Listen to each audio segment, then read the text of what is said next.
대신했어요 모두 보고 싶었어 우리도 어쩜 이렇게 시간이 안 가는지 정말.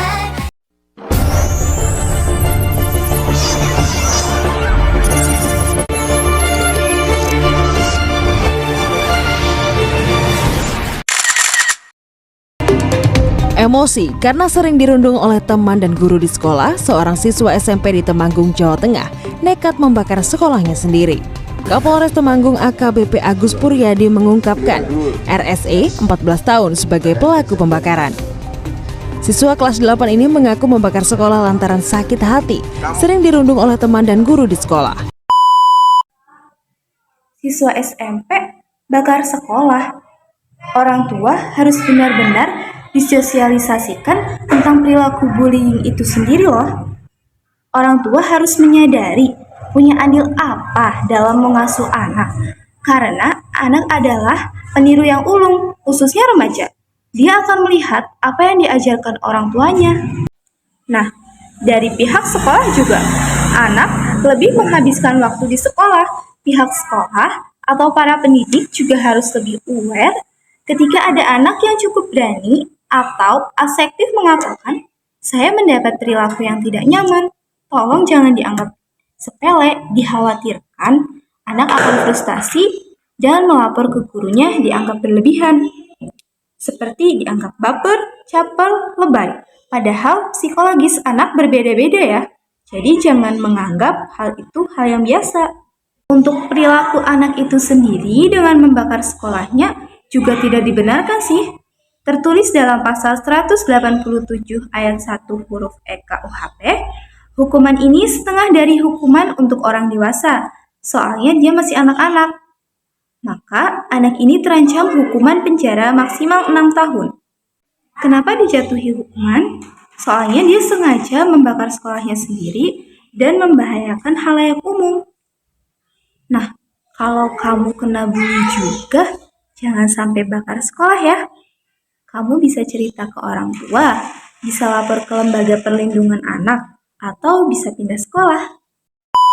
Untuk tindakan guru merobek hasil karya anak yang sangat disayangkan sih. Padahal, hal paling sederhana bisa kita lakukan dengan cara bila si anak selesai dengan tanggung jawabnya, jangan lupa beri apresiasi yang paling sederhana, seperti ucapan terima kasih. Kemudian, kaitannya dengan globalisasi, yaitu dengan perkembangan teknologi atau sosial media, khususnya remaja, mereka sedang mencari identitas diri atau jati dirinya. Walaupun orang tua sudah menanamkan nilai-nilai dia mulai membandingkan apa yang dia dapat nilai-nilai di rumah, di sekolah, dengan apa yang dia lihat di sosial media. Pendidikan adalah proses pembelajaran yang struktur dan sistematis untuk mengembangkan pengetahuan, keterampilan, sikap, dan nilai-nilai pada individu. Pendidikan dapat berlangsung di berbagai tingkatan, seperti pendidikan anak usia dini, pendidikan dasar, pendidikan menengah, dan pendidikan tinggi. Setiap tingkatan tersebut memiliki kurikulum yang dirancang untuk memenuhi kebutuhan dan perkembangan individu pada tahap tertentu. Selain itu, pendidikan juga mencakup aspek sosial dan moral. Pendidikan nilai melibatkan proses internalisasi dan praktik nilai-nilai moral dalam kehidupan sehari-hari. Hal ini dilakukan melalui pendidikan formal di sekolah, pendidikan informal di keluarga dan masyarakat, serta melalui pengalaman hidup dan interaksi dengan lingkungan. Globalisasi. Globalisasi adalah keseluruhan proses ketika manusia disatukan ke dalam suatu masyarakat tunggal, yaitu masyarakat yang tidak dibatasi oleh sekat-sekat ruang geografis. Nah, dampak globalisasi sebagai nilai, globalisasi memunculkan pergeseran nilai. Nilai lama meredup, muncul nilai baru. Globalisasi yang menyebabkan terjadinya interaksi antar budaya. Di samping mampu memunculkan pengaruh positif, tetapi juga menimbulkan pengaruh negatif, seperti memudarnya penghargaan pada nilai budaya dan bahasa, nilai solidaritas sosial, kekeluargaan, rasa cinta tanah air, serta berbagai perilaku yang tidak sesuai dengan nilai norma, dan pandangan hidup bangsa Indonesia.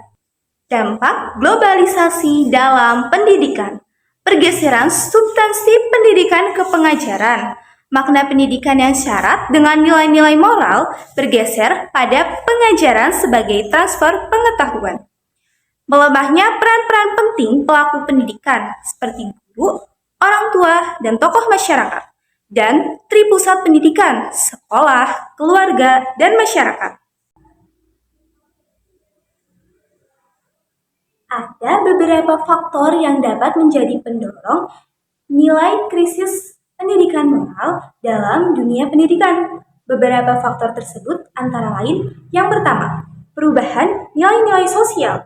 Perkembangan zaman dan perubahan sosial membawa perubahan dalam nilai-nilai yang dijunjung tinggi dalam masyarakat.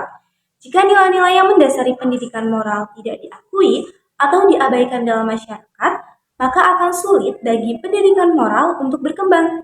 Yang kedua, pengaruh media sosial dan teknologi. Penggunaan yang berlebihan dan kurang terpantau terhadap media sosial dan teknologi dapat mempengaruhi nilai-nilai moral.